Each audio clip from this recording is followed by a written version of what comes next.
জুলাই সনদ বাস্তবায়নে গণভোট আয়োজনে রাজনৈতিক দলগুলো একমত হয়েছে, তবে পদ্ধতি নিয়ে আরও আলোচনার জন্য সময় চেয়েছে তারা। সনদ বাস্তবায়নের প্রশ্নে জাতীয় নির্বাচনের দিন গণভোটের প্রস্তাব বিএনপির।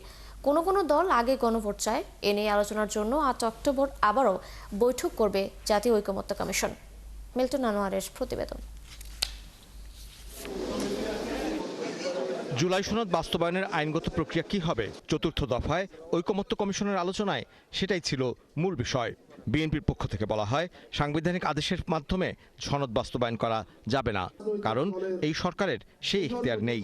সনদ বাস্তবায়নে জাতীয় নির্বাচনের দিন গণভোটের প্রস্তাব দেন দলটির স্থায়ী কমিটির সদস্য সালাউদ্দিন আহমদ। কনস্টিটিউশনাল অর্ডার জারি করার ক্ষমতার জন্য এই সরকার প্রতিষ্ঠিত হয়নি। আর্টিকেল 106 অনুসারে এই সরকার গঠিত হয়েছে সরকার পরিচালনার জন্য এবং বিদ্যমান সংবিধান অনুসারে রাষ্ট্র পরিচালনার জন্য। জুলাই জাতীয় সনদকে পুরোপুরিভাবে যেভাবে আমরা ঐকমত্য হয়েছি উইথ নোট অফ ডিসেন্ট কিছু কিছু ক্ষেত্রে, সেটা বাস্তবায়ন করতে নেক্সট পার্লামেন্টের সমস্ত সংসদ সদস্যগণ বাধ্য থাকবে যদি জনগণ তার পক্ষে রায় দেয়। তো সেই জন্য একই সংসদ নির্বাচনের দিন একই দিনে আমরা আরেকটা আলাদা ব্যালেটে সেই জুলাই জাতীয় সনদের পক্ষে জনরায়টা নেয়ার জন্য বলেছে, সেটাই রেফারেন্ডাম।